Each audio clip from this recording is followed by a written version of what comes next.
Universal has become the internet's music monopoly.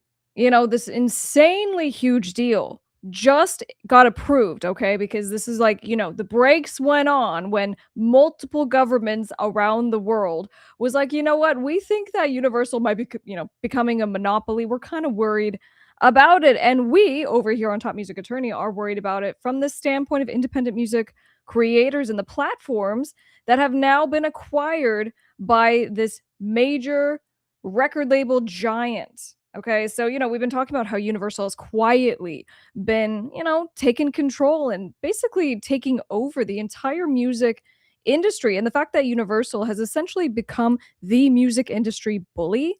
Well, yet again, with this massive acquisition, this massive purchase of $775 million in downtown holdings. And with downtown owns all of these platforms, including but not limited to, right? CD Baby, Song Trust, Fuga. And so these are independent infrastructure. These are the platforms that independent music makers use in order to get their music out there. So, I mean, the reality is that now, if you're distributing your music through these platforms, you are distributing through the major label infrastructure. I don't know. Is that a good thing? Well, we're definitely concerned about it because, from the standpoint of there is an actual legal threshold in the United States and then also, in the European Union. And we have looked at both for Universal because for a while we're like pretty sure Universal is in fact a monopoly in all the legal kind of ways that we referred to it and all the kind of what I'm talking about ways. But anyway, this deal was huge. And so we saw that, at least in Europe, the government was like, no, we have a real issue with this. So we thought the European Commission was going to come in, put on the brakes, and be like, no, we're not going to allow this deal to go through. Well, it has now been approved with one exception, and we're gonna take a look at that. But on the how did this get through? Right? So on the is, Universal an actual monopoly? Well, in the United States, and this is how it's kind of framed up. The Federal Trade Commission in the United States says if you take over 50% of the marketplace that you're in, you are a monopoly. And if you're a monopoly, that's when the FTC, the Federal Trade Commission, jumps in and is like, no, we're going to stop you. Because we've seen that happen with, for example, Meta, right? So you have Facebook and then you have Instagram and then you have WhatsApp, all owned by the same company. And so typically the FTC is going to come in and be like, you can't buy any more social media platforms. You cannot own every single platform that everybody is on, right? So that's kind of how that works, at least here in the United States.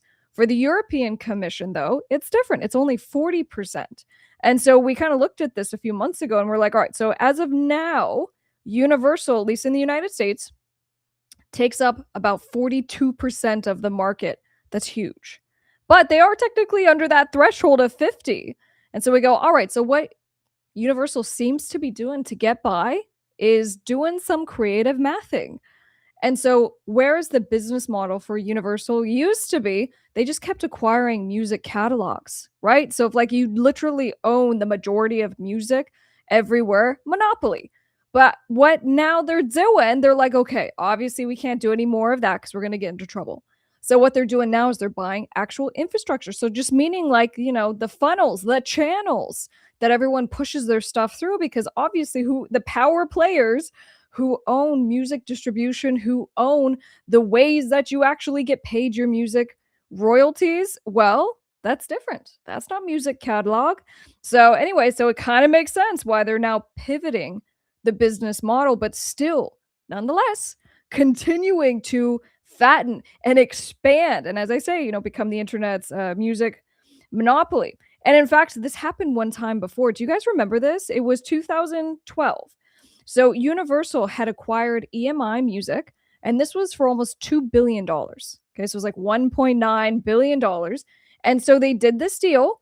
And then all of a sudden, of course, the EU, so the European Commission, jumped in. They're like, wait, this isn't good. And so they ended up forcing Universal to divest, to get rid of, right, one part of it. So what was it?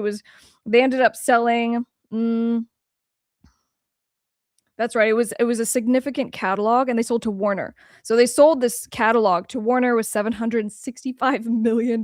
So anyway, Universal has done all of this before. So breaking news, The big update is that whereas this was, we thought not gonna get approved, this is where we're at now. Music business worldwide, done deal. Universal's downtown acquisition has been approved by the European Commission. All right, and this was for the $775 million acquisition. Now, there was an exception. The conditional approval is subject to Universal's commitment to divest. There it is, to get rid of. What do they need to get rid of? Curve royalty accounting. All right. All right. So for Curve, and I actually get statements from Curve for some of my music, because this is the company that represents a lot of music distributors. It's the royalty collecting, accounting, or whatever. So what the European Commission did is they're like, well, you can't buy Curve as well, because what happens is that if Universal had access to Curve, Universal now has literally a way to see into the books for all of its competitors. And if you remember, we also, in the last couple of months, we've been tracking how, Universal's kind of become a bully in the music business to other music business companies. So just meaning like TuneCore, Universal sued TuneCore for $500 million. Okay. So being a, distributor. So they sue TuneCore and they're like, we think that, all of the people on your platform, all the fraudsters that are trying to upload copyright infringement music, blah, blah, blah. So they sue. And we're like, this is an interesting business model where like you're trying to buy music distribution platforms. And in fact, now they have.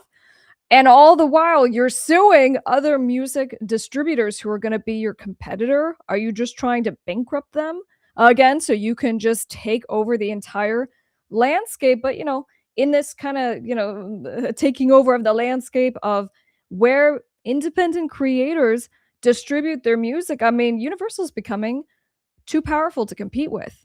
I mean, that's the bottom line, especially for TuneCore. How are you gonna do on this lawsuit and going against their lawyers? So we're just like, okay, what's the real risk for independent artists? The real risk is that if basically if you stay independent and you go through these platforms that are owned by Universal, you are now in their ecosystem. So it's like, all right. So then what's the solution? Well, let's come back to that. All right, so it was announced, concludes the regulatory process spanning over more than a year. Okay, right. We heard about this in December of 2024. Quote, bringing downtown's exceptional team and capabilities to Virgin Music means greater flexibility and a sharper set of services for independent entrepreneurs, artists, and labels. They added by uniting two culturally compatible companies with deeply complementary strengths, we're creating a more powerful, more open ecosystem that offers independent entrepreneurs the resources, investment, and technology to succeed on their own terms. Okay. Curious how that's going to happen. But I do know how this is going to happen. I don't think it's ever going to happen. Trying to go through these middlemen who are always going to come and take a piece of what you are doing. So if you are going to distribute through music distribution platforms, no, you got to play by their rules. They're going to take some of your royalties. And then all of your stuff can be taken down at any point. You can get locked out of your account. So this whole sell on your own website, sell on Bandcamp, creating an infrastructure for yourself and for your fans that you can harvest yourself from social media and build an email list. Like, I just can't emphasize enough how important that is here in 2026 and how powerful it is for the people who are doing this method, because it really does work, and it works at small scales. Your 10 people, your 100 people, your 1,000 people as you build. So I think that if you are, a producer, if you are a creator, if you're in a band, this is the place that you need to get really excited about, because they're all doing their things. They're taking over the industry. They're doing this and that, but they can't control stuff that you do yourself, that you set up for yourself. Does that make sense? So I'm a huge advocate for this, but again, the huge announcement is just that the deal did in fact go through with a little carve out. You don't get to, take a peek in the books for your competitors, and I'm sure Universal is somewhat sad about that, but here we are.